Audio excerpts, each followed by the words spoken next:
नमस्कार, मी अभिजित खांडकेकर. सनसनाटी गुन्ह्यांच्या शृंखलेत तुम्हा सगळ्यांचं स्वागत करतो. आपण पाहत आहात क्रिमिनल्स, चाहूल गुन्हेगारांची. जसं एखादं स्वप्न माणसाला झपाटल्यासारखं काम करण्याची प्रेरणा देतं, तसंच सन्मान आणि प्रेम माणसाच्या मनाला विसावा देतात. पण जर पती पत्नीची स्वप्नच वेगळी असतील तर, सन्मान आणि प्रेम याचे अर्थच ते वेगळे लावत असतील तर सुरू होतो एक जीवघेणा प्रवास. रक्तानं माखलेला, फसवणुकीनं वेढलेला आणि जटिल नात्यांमध्ये गुरफटलेला. या केसमध्ये असंच झालं होतं.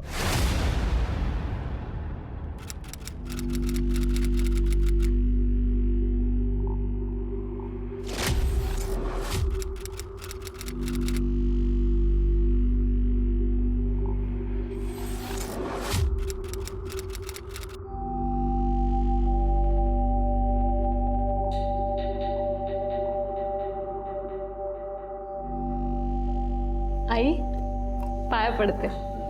असू दे असू दे. सुखी राहा. माझं भाग्यच म्हणायचं तुझ्यासारखी सून मिळाली मला.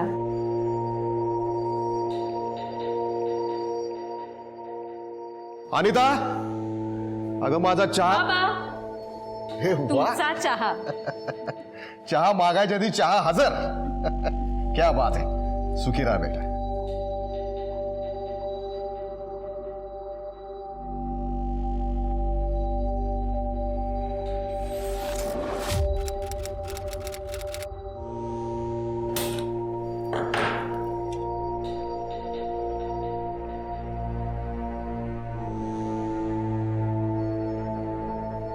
अहो अहो काय करताय तुम्ही?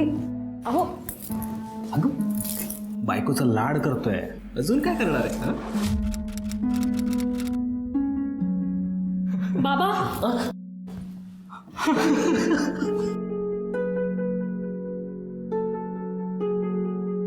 अजय, काय बिझनेस काय म्हणतोय, बरा चाललाय ना? हा ठीक आहे. बरं, ते पार्टी येणार होती, तिला पैसे दिले का? त्यांचे पैसे द्यायचे बाकी आहेत. आणि हो, केशव येऊन गेला का? केशव आला होता, पण त्या दिवशी तो म्हणला की ते काम अजून बाकी आहे. नमस्कार काका. नमस्कार काकू. कसे आहात? अरे संग्राम, काय म्हणतोस, कसा आहेस?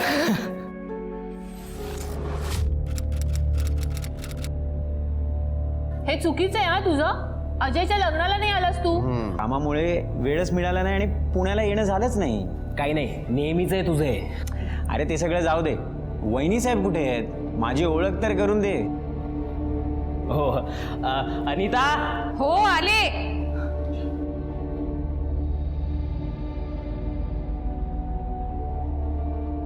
अनिता, हा माझा मित्र संग्राम. आणि संग्राम, ही तुझी वहिनी अनिता.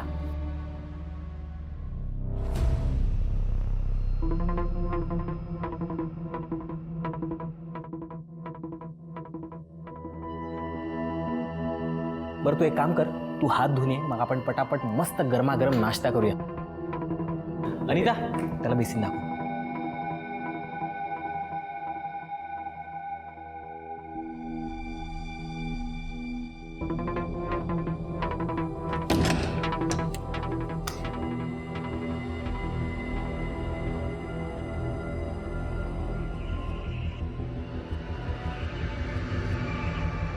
हे बघा, तेव्हा सिच्युएशनच अशी होती की माझा नाईलाज झाला. मी हात जोडते, कोणाला काही सांगू नका प्लीज. मी नाही सांगत, पण माझी एक अट आहे.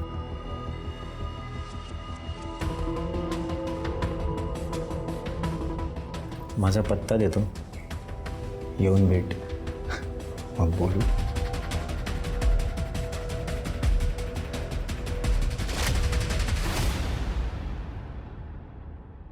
सुंदरच केलाय चहा सुनबाईने. शेवट शोधून कोणी आणली आहे? आई बाबा, मी जरा मंदिरात जाऊन येते. येते.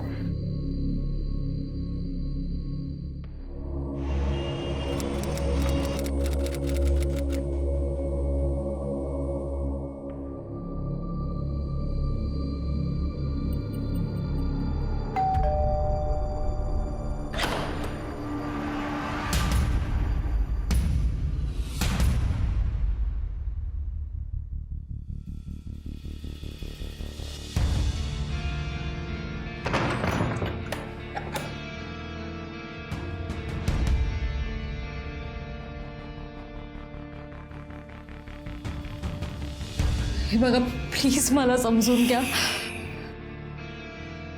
मला जर नाही बोललीस तर काय होईल याचा अंदाज तुला आलाच असेल.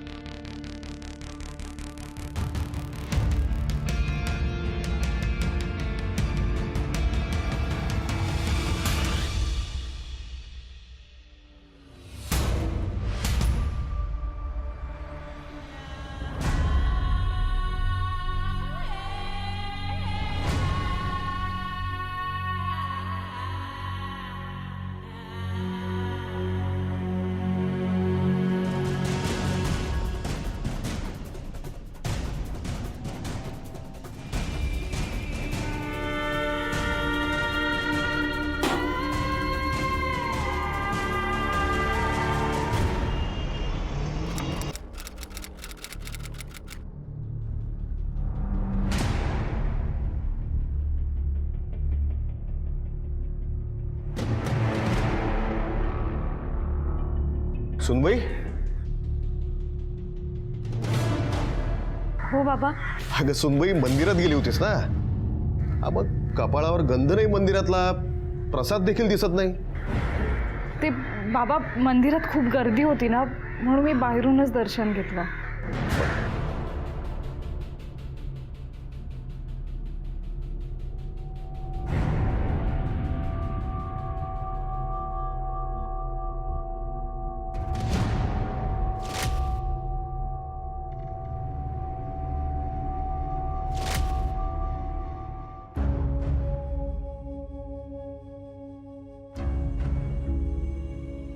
असं काय दडपण असेल की आपली तत्व बाजूला ठेवून सत्व पणाला लावून अनिता सारखी सालस सुसंस्कृत सून असा अन्याय सहन करते.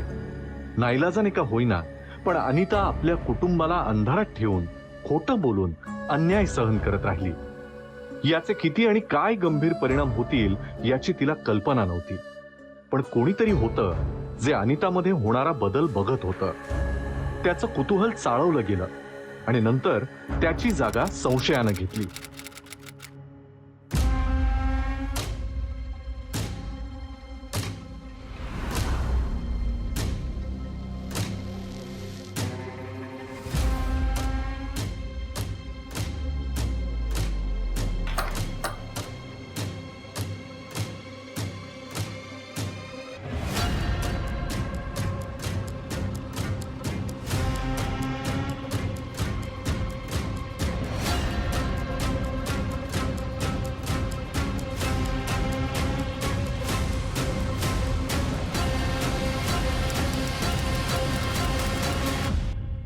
थांब. काय झालं बाबा? काय झालं? कुठे गेले होते? मंदिरात. मंदिरात? अगं तुझ्यावर आम्ही विश्वास ठेवला आणि तू हे काय आहे? काय? बाबा मी तुम्हाला सगळं सांगणार होते पण काय सांगणार होतीस? काय सांगणार होतीस? ती बाहेर जाऊन परपोशाला मिठ्या मारून आलीस हे सांगणार होतीस? हो तुमचा काहीतरी गैरसमज झालाय. एक शब्द सुद्धा बोलू नकोस. एवढं बघून सुद्धा म्हणतेस गैरसमज झालाय. अगं लाज नाही वाटली का तुला शेड खाताना? अजय बाहेर काढायला. अहो बाबा एकदा ऐकून तरी घ्या. बाहेर काढ. अहो ऐका ना प्लीज. चाल. अहो माझं ऐकून तरी घ्या. अहो ऐका ना. अहो ऐकून घ्या ना प्लीज. दरवाजा उघडा प्लीज. एकदा ऐकून घ्या. काहीतरी गैरसमज झालाय.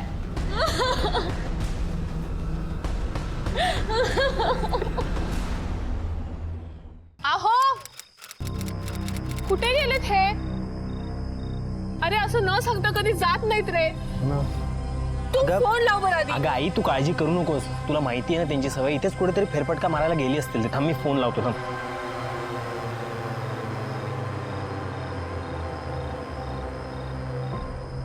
अरे स्विच ऑफ सांगतोय.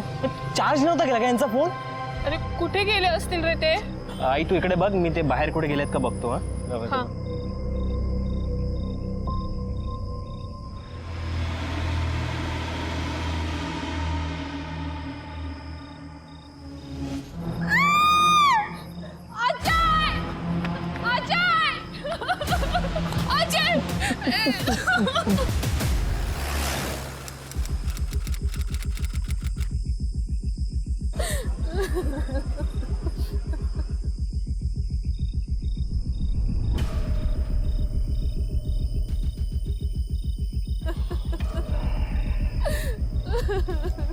सर तिकडे पाठीमागे झुडपांमध्ये हा चाकू सापडला.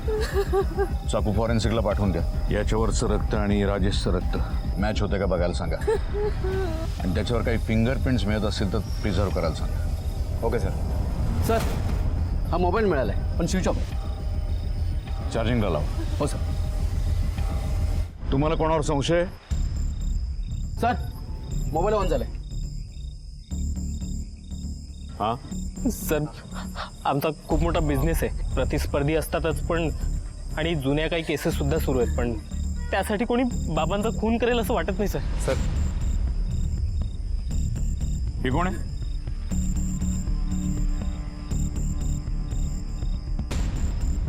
माझी बायको अनिता. माझा मित्र संग्रामबरोबर तिचे चाळे सुरू होते. बाबांना तिच्यावर संशय होता म्हणून त्यांनी तिच्यावर नजर ठेवून हा पुरावा गोळा केला होता. तुमच्या बायकोला बोलवा. कशाला तिला बोलवायचं?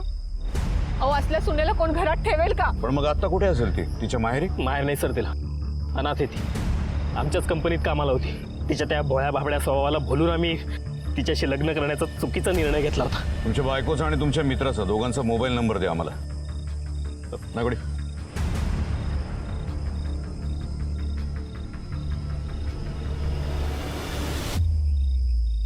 सर फोन स्विच ऑफ येतो. सर्वेलन्सवर टाका आणि त्या दोघांचेही फोटो सस्पेक्ट मिसिंग डेटामध्ये टाका. Okay sir. बॉडी पोस्टमॉर्टमसाठी पाठवून द्या. सर आणि जरा आजूबाजूला चौकशी करा.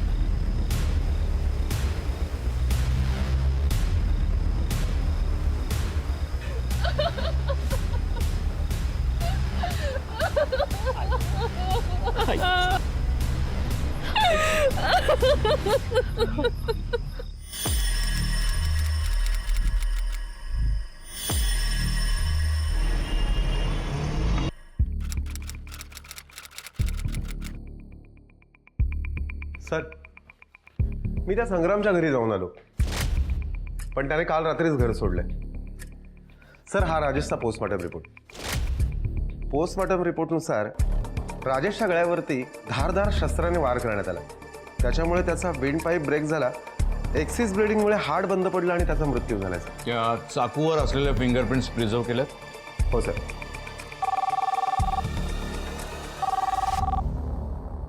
हॅलो. जय हिंद सर. मी सर्वोदय पोलीस स्टेशन नाशिकमधून PSI नरेंद्र गुरव बोलतोय सर. जैन बोला. सर मिसिंग सस्पेक्टमध्ये तुम्ही जो आणि त्याचा फोटो ॲड केला आहे तो इथे नाशिकमधल्या खून आणि चोरीच्या प्रकरणात सस्पेक्ट असलेल्या शबानाबरोबर मॅच होतोय सर. शबाना? हो सर. ही मागच्या वर्षीची केस आहे पण अजून काही लीड मिळालेली नाही आहे. सर शबानाचा बॉयफ्रेंड पुण्यातच नोकरीसाठी असतो. या शबानाच्या बॉयफ्रेंडचे डिटेल्स पाठवा आम्हाला इमिजिएट. Yes sir.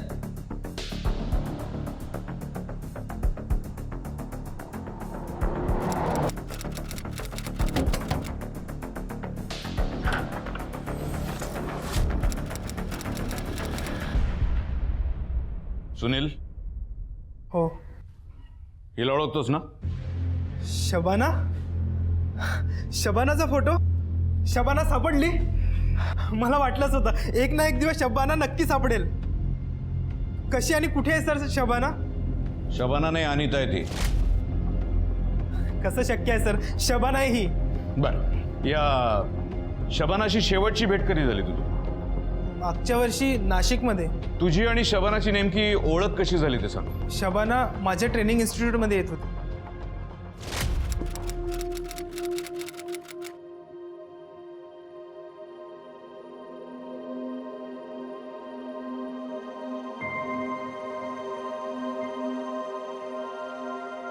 शबाना?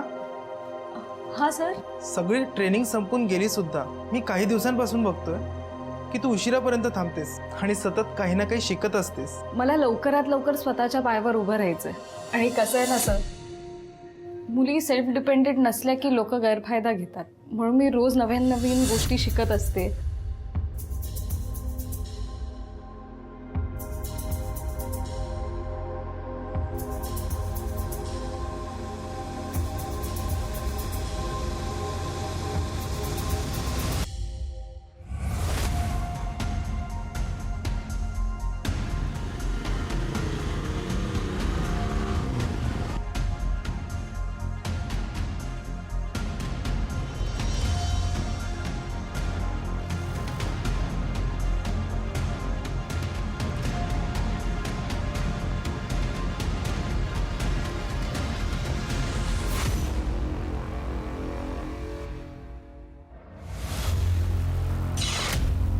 त्यानंतर शबाना अचानक गायब झाली आणि मोबाईलही बंद ठेवला. मी तिला शोधायचा खूप प्रयत्न केला. तिला शोधायला तिच्या घरी गेलो. तिच्या मम्मीने मला हाकलून लावलं. नायकोडी, राजेशच्या खुनामध्ये जे वेपन वापरलं गेलंय त्याच्यावरच्या फिंगरप्रिंट्स आणि याच्या फिंगरप्रिंट्स टॅली करून बघा. कोण राजेश? आणि मी त्याचं खून का करेल सर? कदाचित हे सगळं तुझं प्लॅनिंग असेल. त्या शबानाला अनिता म्हणून त्या राजेशच्या घरी पाठवलं असेल आणि तिच्या मदतीनं राजेशचा खून केला असेल. नाही सर, नाही. मी असं का करेल? हे बघे, जोपर्यंत खरा कोणी सापडत नाही ना तोपर्यंत आमच्यासाठी प्रत्येक व्यक्ती संशयित असते. एक मुलगी आपलं खरं नाव, आपली खरी ओळख कधी लपवते? तर कायद्यापासून लपण्यासाठी किंवा ज्या व्यक्तींपासून आपल्याला धोका आहे त्यांच्यापासून दूर राहण्यासाठी. अनितानं यातलं नेमकं काय केलं होतं? शबाना ही आपली ओळख बदलून अनिता या नवीन नावानं राहून तिला असं नेमकं काय करायचं होतं? शबाना म्हणून जगताना तिच्यासोबत असं काय झालं होतं की आपला धर्म, वेश, शहर आणि नाव सुद्धा बदलून तिनं जगायला सुरुवात केली होती? आपला भूतकाळ विसरून एक नवीन आयुष्य सुरुवात करायचा ती प्रयत्न करत होती. पण खरंच आपल्या भूतकाळापासून अशी सुटका करून घेणं एवढं सोपं असतं का?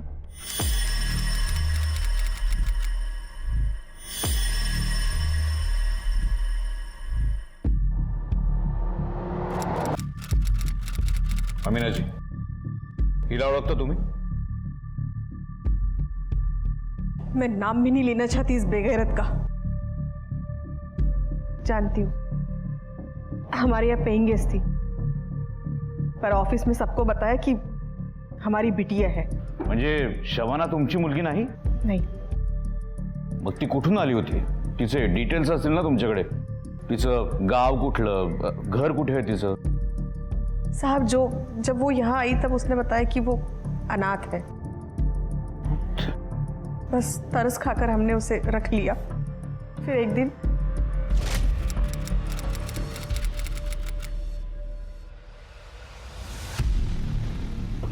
अगं मेघा, माझं ऐकून तरी घे. शबाना, मुझे कौन है आप? ए भाई, कौन हो? हाँ? शर्म नहीं आ रही ऐसे किसी के घर में घुसते हुए? आप निकल जाओ यहाँ से. मैं कह रहा हूँ निकल जाओ आप यहाँ से.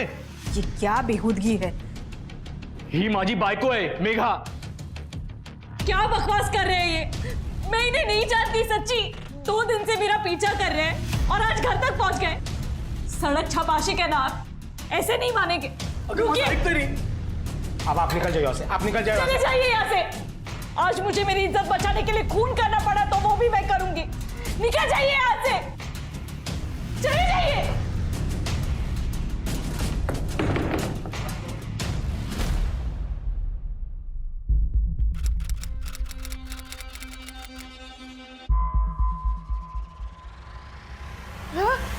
या अल्लाह, उठिए ना.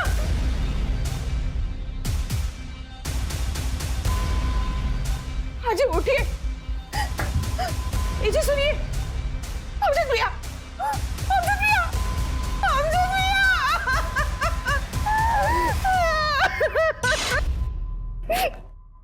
अमीनाजी, जो माणूस आला होता, जो म्हणत होता की शबाना त्याची बायको आहे, तो नंतर परत आला कधी? नहीं. बरं, त्याचा पत्ता वगैरे काही आहे तुमच्याकडे?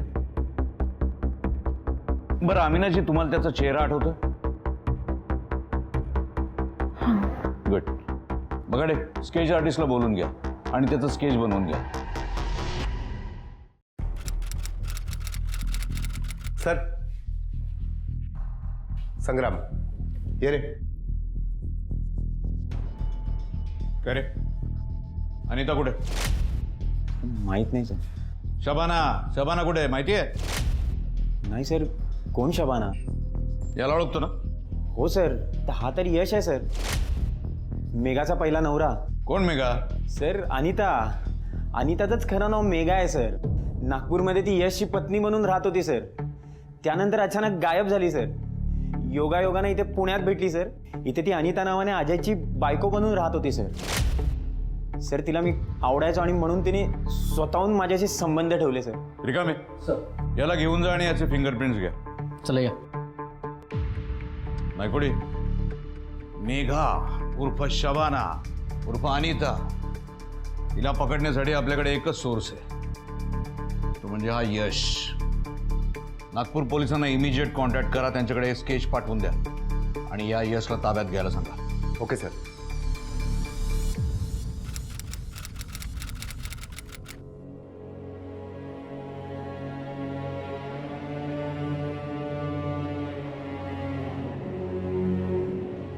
काकी, अजय, सावरा स्वतःला. तुम्ही घाबरू नका, पोलीस त्यांना नक्की पकडतील.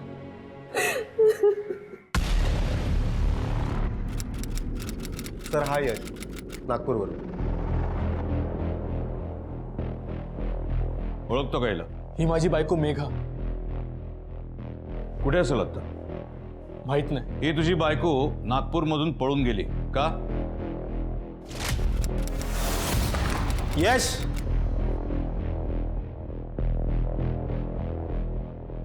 यशला बोलवा. यश नाही आहे घरी. आपण कोण? पैसे घेताना बरोबर घेता आणि द्यायची वेळ आली तेव्हा तोंड लपवता. बिझनेससाठी एवढं मोठं कर्ज घेतलंय, त्याचे हप्ते कोण भरणार? यश, हे काय ते तुम्ही बोलून घ्या. ते आले की तुम्ही प्लीज थोडा वेळ बसा, मी चहा टाकते तुमच्यासाठी.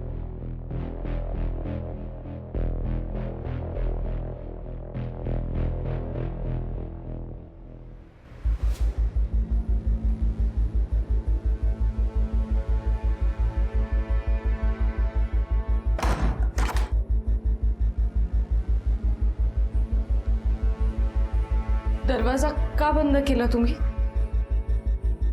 काय करताय?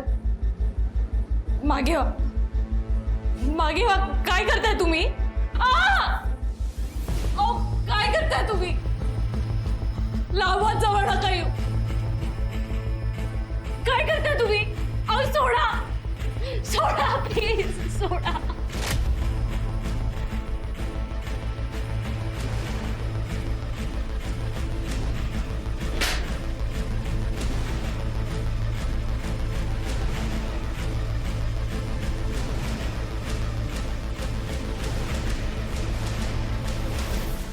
हे मेघा, यश,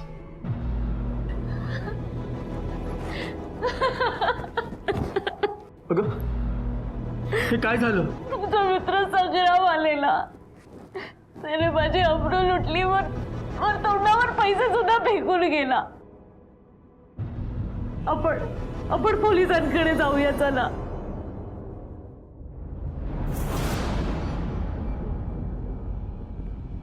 अहो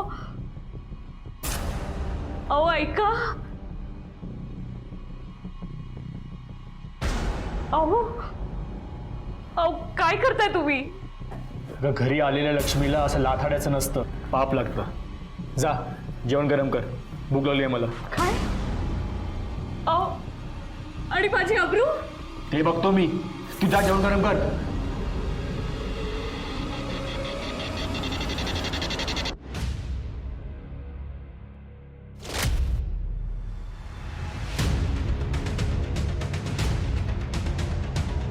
सर, मेघाला वाटलं की तिच्यातून माझा खून झाला, म्हणून ती घर सोडून पळून गेली. मी मोठ्या मुश्किलीने तिचा पत्ता शोधला. ती नाशिकला शबाना म्हणून राहत होती. मी तिला भेटलो, पण तिने मला ओळखायलाच नकार दिला. नायकुडी, याच्याकडून मेघाच्या माहेरचे डिटेल्स घ्या. रिकामे, याला घेऊन जायचे, फिंगरप्रिंट्स घ्या. सर,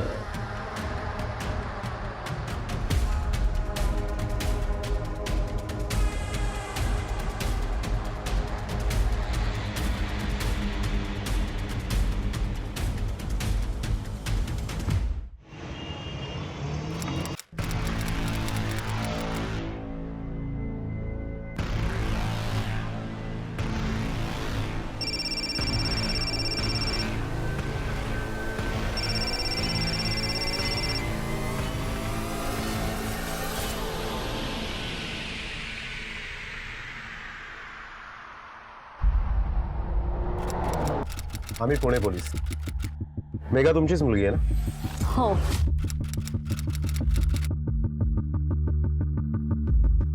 हीच मेघा आहे ना? हो सर, हीच मेघा आहे. पण तुम्ही माझ्या मुलीबद्दल एवढं का विचारताय? मॅडम, आम्ही तिला मदत करण्याचा प्रयत्न करतोय. सो ती कुठे आहे आम्हाला सांगा. साहेब खरंच सांगतो आम्हाला खरंच माहिती नाही काही. हो माहिती असतं तर आम्ही तुम्हाला सांगितलं असतं ना. पण काय झालंय सांगा तरी. सर काय झालंय नक्की सर? काही प्रॉब्लेम तर नाही झाला ना सर?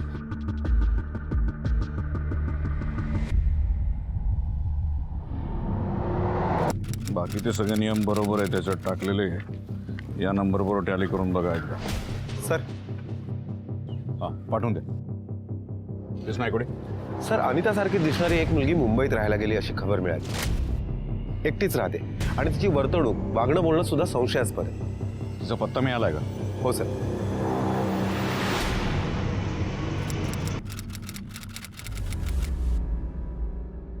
सर हेच ते घर आहे. उघडे.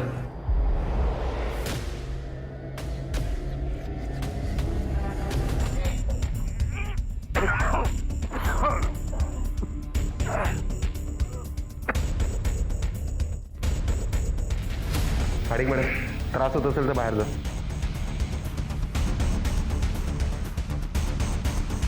फॉरेन्सिकला बोलवून घ्या. हो सर. नाही कुठे बॉडी पोस्टमॉर्टमला पाठवून द्या. पुण्याची अनिता आधी नाशिकमधली शबाना होती आणि त्याही आधी वर्धा नागपूरमधली मेघा होती. राजेश आणि अमजदच्या खुनातली संशयित मेघा ही खरोखरच गुन्हेगार होती की ती सुद्धा परिस्थितीची शिकार बनली होती? ती कल्प्रिट होती की व्हिक्टिम होती याचा शोध घेतानाच तिचीच डेड बॉडी मिळाल्यानं तपासाची दिशाच बदलली. आता प्रश्न हा होता की राजेश, अमजद आणि मेघा या तिघांचेही खून एकाच व्यक्तीनं केले होते की या वेगवेगळ्या व्यक्ती होत्या? या खुनांचा आपसात काही संबंध होता की या स्वतंत्र केसेस होत्या? पोलिसांनी फास्ट ट्रॅक मध्ये या केसचा तपास सुरू केला आणि त्यातनं जे सत्य बाहेर आलं ते सगळ्यांना आश्चर्याचा धक्का देणारं होतं. राजेश, अमजद आणि मेघा या तिघांचे खून वेगवेगळ्या ठिकाणी वेगवेगळ्या शहरात वेगवेगळ्या वेळी झालेत. पण तरी या तिन्ही केसेस एकमेकांशी जोडले गेलेले आहेत. त्यामुळे आपल्या टीमला स्पेशल टीमचा दर्जा देऊन या सगळ्या केसेस आपल्याकडे वर्ग केलेले आहेत. या केसच्या सगळ्या फाईल्स, सगळे रिपोर्ट्स आपल्याला लवकरात लवकर मिळतील. मेघाचा जरी खून झाला असला तरी शबानाच्या रूपात ती अमिनाच्या घरात वावरत होती. त्याच वेळी अमजदचा खून झाला. अमिनाच्या घरातल्या तिजोरीतले दागिने, पैसे त्याच वेळी चोरले गेले. आणि हे सगळं शबानानी म्हणजे मेघानीच केले की नाही हे कन्फर्म करण्यासाठी मेघाच्या डेड बॉडीचे फिंगरप्रिंट्स घ्या. अमिनाच्या घरात तिजोरीवर जे फिंगरप्रिंट्स मिळालेत त्याच्याबरोबर ते मॅच करून बघा. आणि राजेशच्या खुनामध्ये जे मर्डर वेपन मिळाले त्याच्याबरोबर पण टॅली करून बघा. Okay sir. रिकामे खाडिक मॅडम. इतके दिवस झाले पण तरीही अजून केस क्रॅक नाही झाली.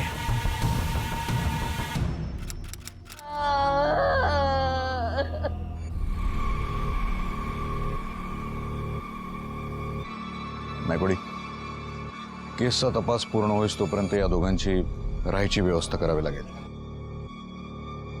Okay sir.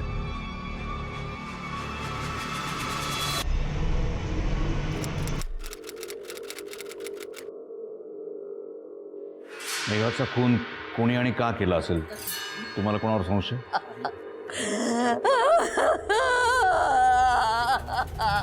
मेघाच्या बोलण्यात कधी काही आलं होतं? तिला कोणापासून धोका आहे किंवा कोणी तिला धमकी दिली आहे? नाही सर, असं कधीच नाही झालं सर. सर मेघाचा पोस्टमॉर्टम रिपोर्ट आलाय. मेघाच्या गळ्यावरती कुठल्या तरी धारदार शस्त्राने वार करण्यात आला. तिचा विंड पाईप ब्रेक झाला आणि ऑन द स्पॉट तिची डेथ झाली. सर या राजेशच्या बाबतीत मी माहिती काढली तेव्हा कळलं की या राजेशला एक पुतणे आहे, केशव नावाचा. त्या केशवचं आणि राजेशचं खूप वर्षापासून प्रॉपर्टीवरनं भांडण सुरू आहे. त्याला मी आपल्या पोलीस स्टेशनला बोलावून घेतलंय. गुड, चला. केशव, राजेश काकांबरोबर तुझा प्रॉपर्टीवरून वाद चालू होता ना? हो, कोर्टात केस चालू आहे. पण म्हणून तुम्ही माझ्या काकांच्या खुनावर मला इथे आरोपी म्हणून बोलवले? जोपर्यंत या केसचं इन्व्हेस्टिगेशन पूर्ण होत नाही तोपर्यंत शहर सोडून कुठेही जायचं नाही. ठीक आहे सर. फिंगरप्रिंट्स घ्यायचे. चले चल.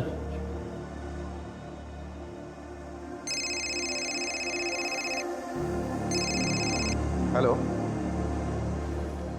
काय? ठीक आहे, थँक्यू. सर अनिताच्या घरातल्या तिजोरीवरती जे फिंगरप्रिंट्स सापडले होते ते यशच्या फिंगरप्रिंट्स बरोबर मॅच झाले. उचला त्याला. अमिनाच्या घरातल्या तिजोरीवर तुझे फिंगरप्रिंट्स मिळाले आम्हाला. कसं काय? सांग ना. साहेब सांगतो मी, साहेब सांगतो, सगळं सांगतो. साहेब मी मोठ्या मुश्किलीने मेघाला शोधून काढलं. मग मी आयडिया केली. रात्री उशिरा मी एक हत्या घेऊन अमिनाच्या घरात घुसलो. तिथे एक चिठ्ठी सापडली. त्यातून मला कळलं की मेघा ऑलरेडी घर सोडून गेली आहे. माझा सगळा प्लान फ्लॉप केला आणि तिजोरीवर माझे फिंगर प्रिंट्स म्हणाल तर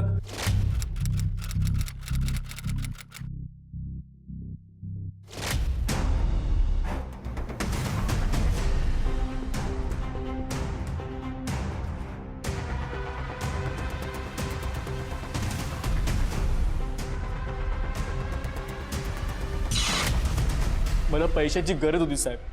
घेऊन झाला. सर चले चल.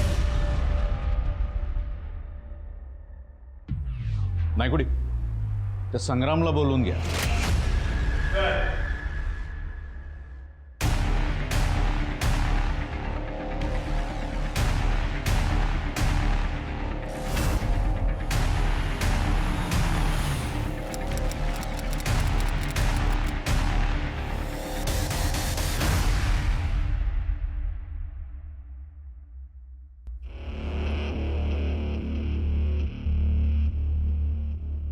तर तुम्ही इथे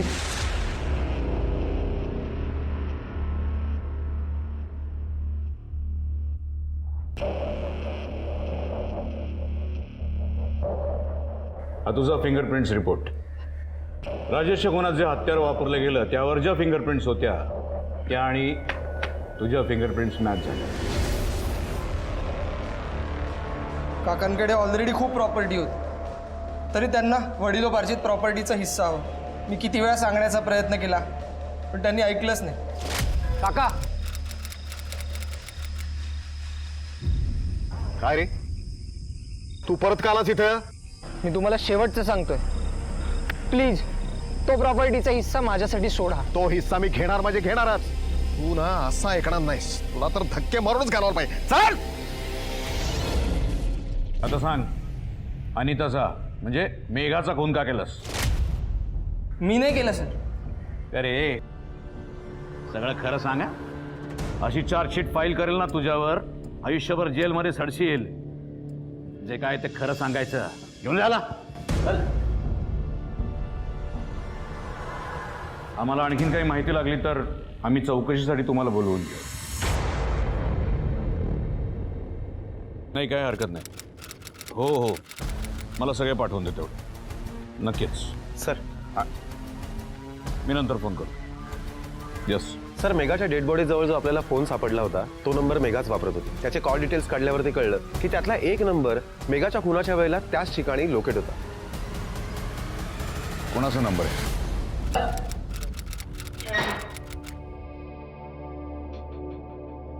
पवन.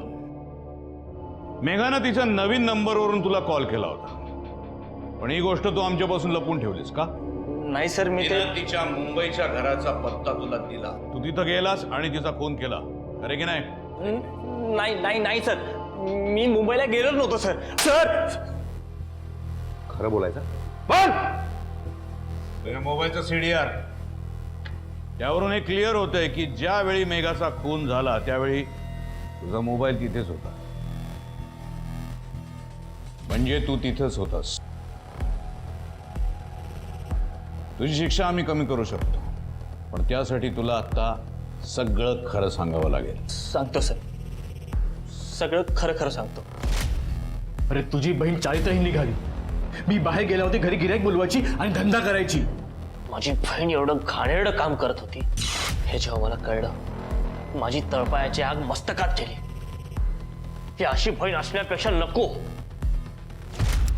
म्हणून मी मुंबईला जाऊन तिला मारून टाकलं सर.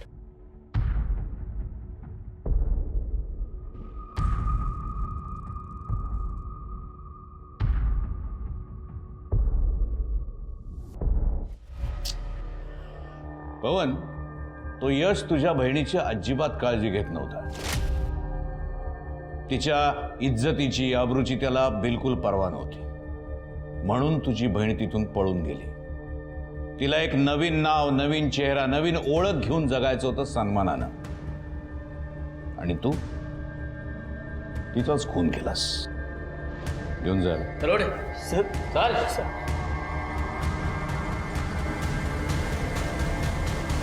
बहिणीची इज्जत म्हणजे भावासाठी अत्यंत नाजूक विषय. जसं बहिणीच्या इज्जत अब्रूसाठी लोकांच्या नरडीचा घोट घेणारे आहेत, तसंच यासाठी खुद्द स्वतःच्या बहिणीला मारणारे काही कमी नाहीत. मेघाचा भाऊही त्यातलाच एक निघाला. भावनेच्या भरात केलेल्या कुठल्याही कृत्यानं कदाचित जन्मभराचं नुकसानही होऊ शकतं. त्यामुळे कुठलाही निर्णय घेताना किंवा कृती करताना शांत डोक्यानं विचार करूनच ती कृती करा. याच विचारांसह मी अभिजित खांडकेकर सनसनाटी गुन्ह्यांच्या शृंखलेत तुम्हा सगळ्यांची रजा घेतो. पुन्हा भेटूया एका नवीन कथेसह नवीन भागात. तोपर्यंत तुम्ही स्वतःची आणि आपल्या कुटुंबियांची काळजी घ्या. घराबाहेर पडताना मास्क आणि सॅनिटायझरचा वापर नक्की करा. पाहत रहा क्रिमिनल्स चाहूल गुन्हेगारांची. जय हिंद, जय महाराष्ट्र.